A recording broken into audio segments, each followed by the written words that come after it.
coming to you live from the MediaPlex in downtown Windsor. This is a presentation of St. Clair College Journalism. Good evening, I'm Precious Alassa, and you're watching MediaPlex News Now.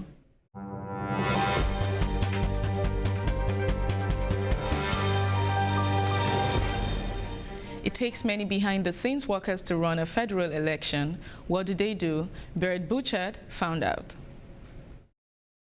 With the federal election less than 72 hours away, Election Canada is hard at work behind the scenes. Thomas Lind knows this better than anyone. Lind is back for his third term as a returning officer for Windsor West. He's responsible for many areas, including hiring people, doing background checks, and even correcting mistakes on the electoral list. There's still work to be done, and Lind says preparing for a federal election makes him lose sleep. But hiring the people is significant, and we have to hire about 800 people, and there's a lot that have to drop out for personal, medical, or other reasons. Réjean Grenier is one of Ontario's regional media advisors for Election Canada. He said the election workers are vital for running a smooth election. We would be looking at not having an election. Pretty simple. It's like in anything else, you know. I mean, what would happen if a store didn't have employees? It'd be closed. It's a pretty daunting accomplishment. This federal election has already seen a record turnout at advanced voting. Lind believes technology can further streamline the voting process for future elections. We went to the university in St. Clair College and we got some feedback forms back, and over half of them said you have to have some type of phone voting. Election polls across Canada will be open on Monday, October 21st from 9:30 a.m. to 9:30 p.m. Eastern Standard Time. For MediaPlex News, I'm Bird Bouchard. Let's head outside where Donia El-Haddad is standing by for an early look at the weather. Donia? Hi, I'm Danielle Haddad with the weather forecast. Today has been a high of 15 degrees and a low of 6 degrees. Stay tuned, and I'll be back a little later with the 3-day forecast. Back to you, Precious. Windsorite may need to add more layers this winter, but it's not to combat cold weather. Tyler Stein reports. The layering is connected to a dramatic increase in vehicle thefts in Windsor. According to crimereports.com, there have been 80 incidents of vehicle theft in Windsor in the last 2 weeks. These crimes are occurring mostly during the day and concentrated in the downtown area. Even Mayor Drew Dilkins was a victim of vehicle theft earlier this year, posting footage of a home security camera on social media. Public Information Officer Sergeant Steve Betteridge stated the importance of increasing layers of protection, such as locking doors and taking belongings out of the vehicle or keeping them hidden. If there's something in there of value, bring it into the residence, and if it had to be in the vehicle, out of sight. In the case of Windsorite Ashley Lennox, one of her car doors was accidentally left unlocked. She was woken in the early morning by her neighbor yelling at a thief in her car. And I noticed one of the little garbage bags was ripped apart. They'd thrown it all through the car, made a disaster. As part of the Lock It or Lose It campaign, police advise parking in brightly lit areas and keeping important items with you. For MediaPlex News, I'm Tyler Stein. Kingsville is celebrating their 50th anniversary, which started all the way back in 1969. Max De Liberato has the story.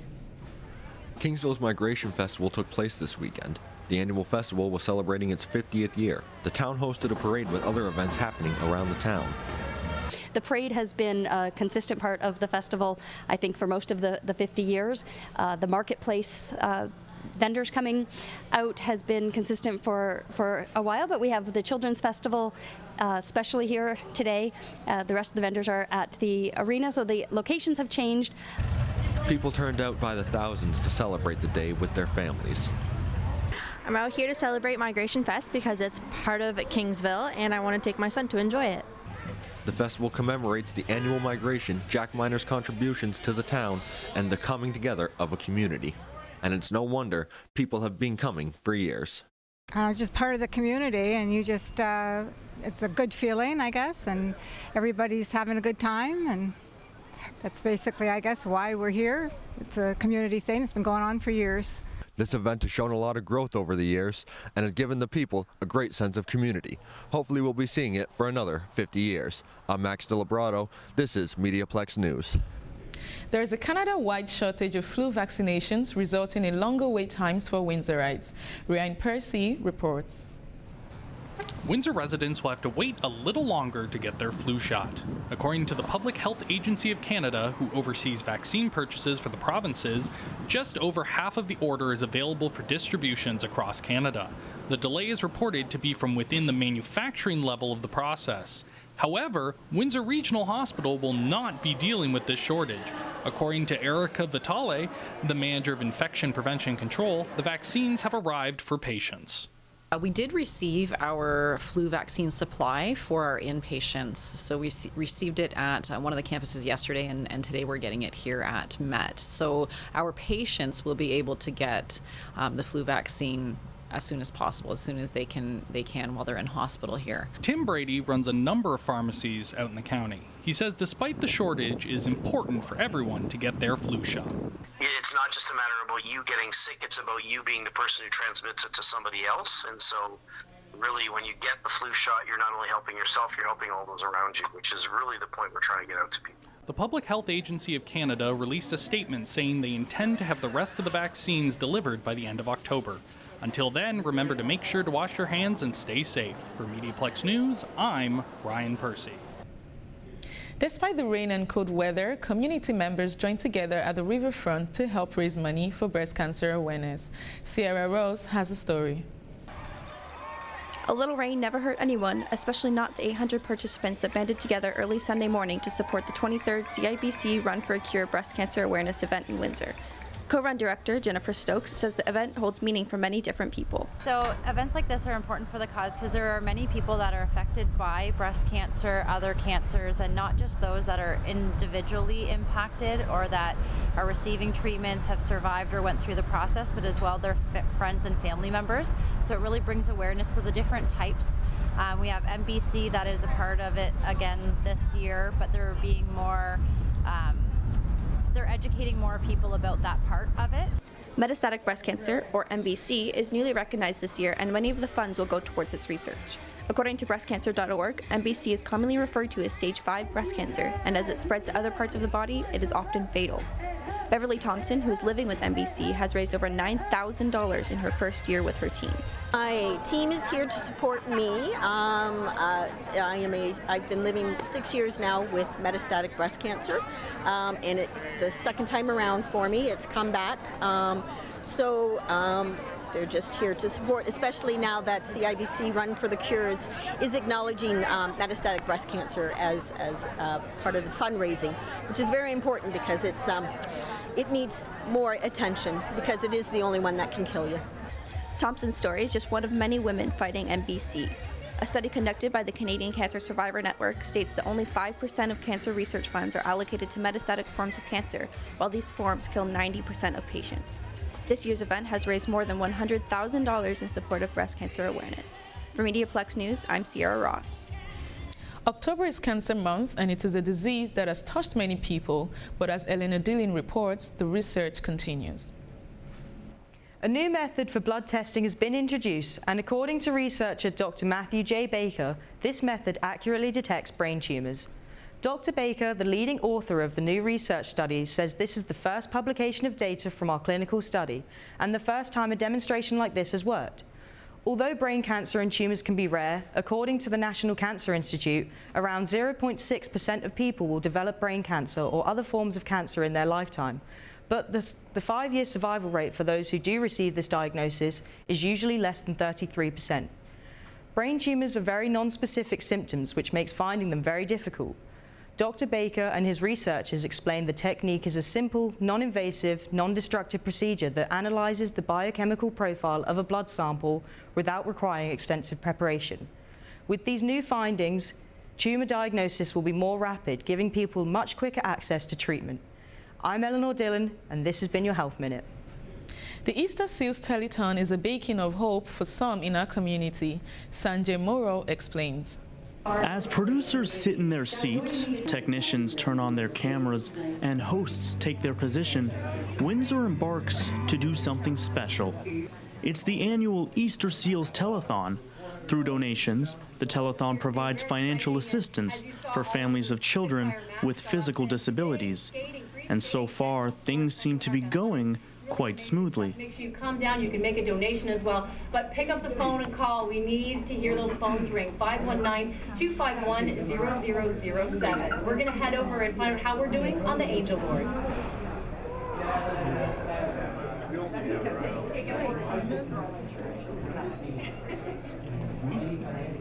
When I was first born, the doctors took me away from my mom, and they wouldn't tell her anything about what was going on, and she was 17 at the time, so she was very frightened. And when she was first born, we weren't aware of any issues throughout my whole pregnancy. When she was born, the doctors just essentially said, call a specialist, and out the room she went. Morgan was born with scoliosis, a condition which causes a person's spine to curve abnormally. But that wasn't the only problem. So I had 2 surgeries on my left hand and then a surgery on my right hand. The way her hands were positioned, she had 3 fingers on each side. So we had to bring the first digit down and rotate it so that she could oppose instead of scissor. Following that, she had a surgery on each hand, one of which she had to have a cast from fingertip to shoulder. And going to school with that on, you could clearly see that I had one on, so kids would make fun of that. It was hard having her come home and tell us that children were bullying her. The biggest one that sticks out in my mind was she was at a daycare, and one of the little children there was calling her an alien because she only had the 3 fingers, and it broke my heart. Morgan is an important part of Easter Seals Ontario. During 3 different years, she's been the ambassador of the organization. But at the Easter Seals Telethon, she's been given a different but familiar role. It's very nerve-wracking too, because you're surrounded by like 30 other people and they're all talking on the phone, and then you get a phone call and you're like, oh my gosh, and then you pick it up and you feel like you're gonna say something wrong. So I usually write out like a script to read, and it kind of helps, but then I feel like I'm gonna stutter or something, so it's pretty scary, but then I get through it, so. When Morgan was 7, her mom Heather got her involved with Easter Seals Ontario, and she's been there for every surgery. As for her dad, well, her dad left Morgan and her mom high and dry when she was born. Morgan remained without a father figure in her life until she turned 12. So he also helped me with my confidence, and he made me realize that I'm okay and I don't have to worry about what other people think of me, because he found me absolutely perfect. My favorite quality from her, she doesn't seem to give up, right? I've been through a lot of stuff and it just kind of dropped me, but everything she's been through is so much worse, and she just keeps going on, and not giving up has given me the ability to keep going and not give up with stuff either. So she's kind of my rock. Morgan has defied every doctor who has said she wouldn't be able to walk or even perform small tasks like using scissors. But on the financial side, Easter Seals Ontario has lightened the load for Morgan and her family. Going to Toronto, that's where I had all of my surgeries, so we would have to pay for a hotel and gas money, which got really expensive, especially going up every couple of months. So Easter Seals helped us afford that. So with the money that they raised from telethons, they give it to my mom so we could afford a hotel and like food and everything. And it's not just Morgan's family. Money raised during the annual event has paid for walkers, wheelchairs, and communication devices for children in need. It also provides a once-in-a-lifetime summer camp experience for physically disabled children to experience playing basketball, sledge hockey, and even swimming. With Morgan's phone calls having wrapped up, she now heads for the back to watch her favorite moment of the telethon take place. The end of every telethon, when they present the big check and they show how much money we were able to raise, because everybody just comes together and we all start cheering, and it's really positive and it's so nice. Now all that's left for her is to enjoy the little moments in life. Because when you've been through it all and you've got the right people by your side, anything is possible. For MediaPlex News, I'm Sanjay Maru. Let's head back outside where Donia is standing by with a look at this week's forecast. Mild autumn weather often means bigger spiders in the home. And boy, it's getting warm judging by the tarantula I saw today. Now, a look at our 3-day forecast. Wednesday will be sunny all day with a high of 14 degrees and a low of 8 degrees. Thursday will be cloudy with a high of 13 degrees and a low of 4 degrees. And Friday, there is a chance of rain. So don't leave home without your umbrella. My name is Danielle Haddad, reporting from the corner of University and Victoria. Back to you in the studio. There are many untold stories about Windsor's history. Ryan Percy tells us more. A night at the Art Speak Art Gallery in Walkerville saw local residents come together and celebrate the unique histories of Windsor's Black community. The Remembering Hidden Histories event looked into methods for researching lesser-known historical stories in Windsor, Essex. Artist T.J. Travis traced his family tree to a self-freed slave in Virginia and followed his roots back to Windsor. Well, it started with my grandmother on my father's side. She had pretty severe Alzheimer's for as long as I'd known her. You know, so a lot of the stories that a grandmother would pass down to her grandchildren, I didn't get them in a direct way. The event helped unite community members and shine light on the challenges of gathering information about underrepresented cultures in the city. For MediaPlex News, I'm Ryan Percy. Before winter sets in, students are cleaning up the riverfronts. Garrett Fodo has the story. Windsor post-secondary students are uniting in an effort to beautify their community and preserve the planet. A week after joining the global climate strike on September 27th, students from St. Clair College and the University of Windsor are continuing to raise environmental awareness. On October 5th, the University of Windsor partnered with the World Wildlife Fund to host their 4th annual Great Canadian Shoreline Cleanup, held at Windsor Sculpture Park. New to this year was the addition of St. Clair College participating in the event for the first time. Jeremy Dean is the director for the Student Representative Council at St. Clair College. Dean says he feels that students are trying to change their environmental impact. And they get a bag for garbage and a bag for recycle. They just pick up garbage. Kind of get free reign for the next hour or so to walk as far down this way or as far down that way as they want, and pick up as much as they can. Event organizers are optimistic they can continue their partnership with the World Wildlife Fund long term. Wynn Vo is the environmental coordinator at St. Clair College. Vo says she feels it is great to have students involved in the community and raising awareness of important issues. St. Clair students are more so based in South Windsor. It's nice to bring them out here and enjoy the riverside. We're looking into partnering with World Wildlife Fund for their Living Planet at Campus program. The Living Planet at Campus campaign is the latest project that Vo and St. Clair's Sustainability Committee are undertaking, with the program designed to provide strategic guidance and engage students to drive sustainable practices in their lives. For MediaPlex News, I'm Garrett Fedor. Giving back is a big part of many people's lives. Reporter Laura Harrison tells us about one for who age isn't a factor. Imagine kids on the streets. Imagine it. It's heartbreaking. It really is. But they're not causing trouble. Far from it. My name is Maya Michael, and I've fundraised for 6 years now.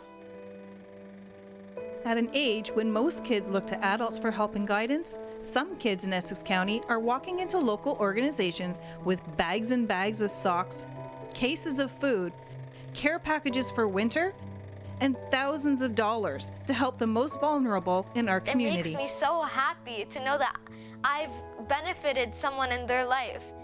At 7 years old, Maya never really knew what poor could look like until her young eyes caught the sight of a desperate man looking for food. I saw a man looking in the garbage and I was devastated. And when I saw the man, it was like a huge kaboom in my head, these people actually exist.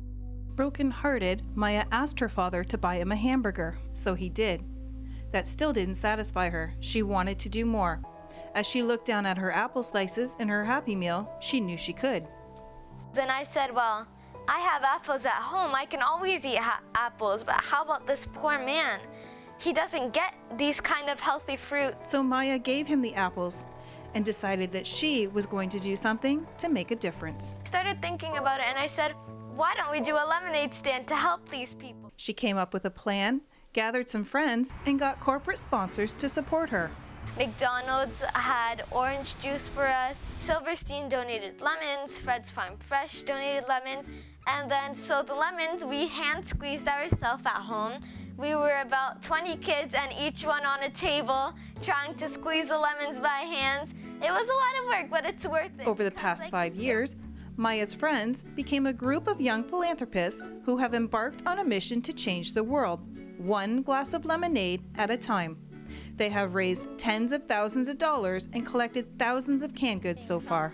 It's good to take the generous and helpful path because it's not only helping them, but it's also a learning experience for yourself. Maya is best known for her annual lemonade stand, but her charity goes far beyond the lemonade. She and her group help anyone they feel needs awareness, funds, and companionship. Like any day, I'll just be sitting around and I'll be like, today I want to make a difference. And I'll call someone and I'll tell them, we're ready to do something. We're ready to help you guys. Kids continue to join Maya's friends. Some have gone off to do their own thing, and others have started helping causes in Essex County, such as We Care for Kids. Mostly funded by corporate donors, We Care for Kids started harnessing the power of youth philanthropy. They recently implemented a child-run lemonade campaign, the Lemonade Brigade, that raised $20,000 last year. It's such a powerful image when you see little kids out there either setting up lemonade stands or hot chocolate stands. We Care for Kids is not the only organization recognizing the contributions from children. Christine Wilson Furlonger from Street Help says, "You cannot put a price on the contributions made by children." She is proud of their efforts. It's very important for the children in our community to get involved. The real reason is once they start understanding philanthropy at such a young age, it's going to carry with them for the rest of their lives. According to Maya, the biggest obstacles children face is lack of support, especially from parents. Adults have to support the youth fundraisers because if it's not them that support us, who's gonna support us? Liz Bacon, a recent recipient of the Mayor's Award for Fundraising, has been organizing events for years. Her superhero takeover raises tens of thousands of dollars every year at its sold-out events for cystic fibrosis.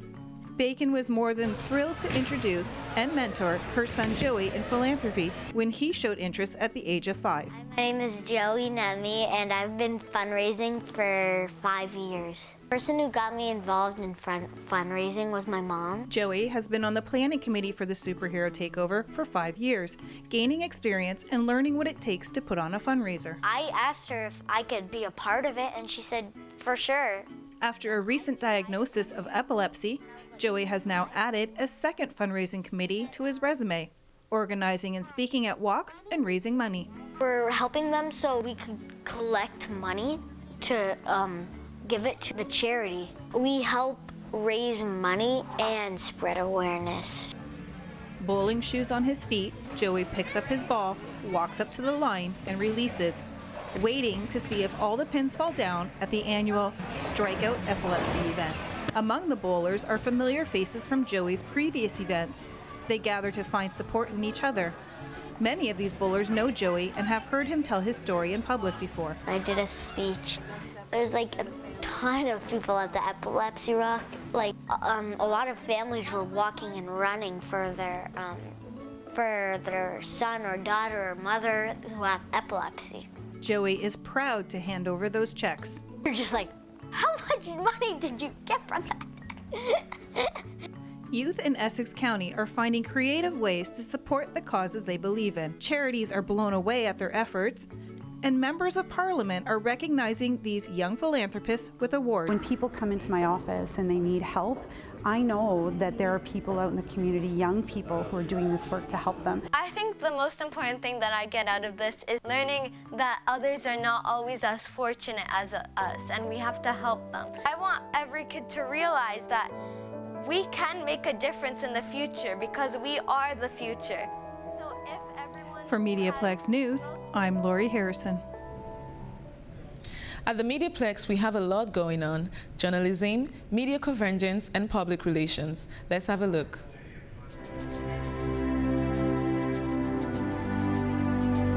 Journalism enables people to be well informed. It's documenting history. It's an extraordinary way for people to be connected with their community. What happens in the world affects us. What happens in our community affects us. What happens in the province affects us. And we get to be the eyes and ears and tell the stories. There are many stories that need to be told, and those things add value to our life. It's neat to know that so many people are relying on me. It makes you strive for perfection, or it makes you strive for accuracy. The journalism program here at St. Clair College is a convergence journalism program. Convergence means the merging together of print, radio, and television, and the web, and putting all different stories into 3 or 4 different platforms. I can go out now and I can understand how to write a print. I know how to do social media.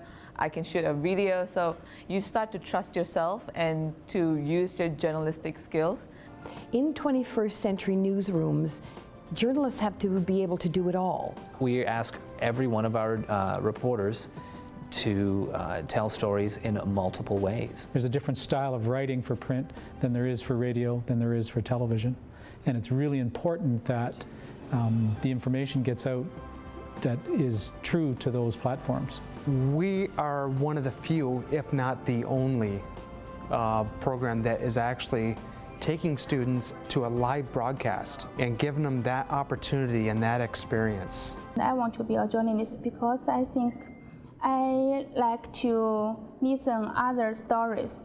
午间好，这里是媒体综合新闻节目，我是谭一丹，欢迎收看。 I find that the students that come out of St. Clair College are already at or above where some of our broadcast employees have been over the last several years. I feel that I made the greatest decision I could by choosing this program because I have learned so much and I think that I can only grow from here. I would hands down recommend the program to someone considering it. I would recommend it to someone that's not even considering it. They teach you such a vast array of different skills, different platforms, different things that you could really apply to so many different careers. Based on literally hundreds of interns I've seen over the years, St. Clair students are better prepared to go into the work environment in media than most students coming out of colleges and universities across North America. I think it's that very comprehensive curriculum that we have that creates converged journalists that sets this journalism school apart. We'd like to keep in touch with our graduates, and today we hear from Global TV's Sean Prevost. Hello, I'm Sean Prevost, a graduate of St. Clair College's Journalism and Media Convergence programs, coming to you from Global News in Toronto. I currently work here at Global as an online video journalist with the National Online Video Team, and it was thanks to what I learned at St. Clair that brought me to this point. So, if journalism is the type of thing that interests you, check out St. Clair College and see where it can take you. Ever wonder what we do here? Join us November 23rd for a college-wide open house, 10 a.m. to 10 p.m. Take a tour, meet faculty and students, learn about student services, explore financial aid options, plus win great prizes. Hope to see you there. Thanks for tuning in. I'm Precious Alasa, and you've been watching MediaPlex News Now.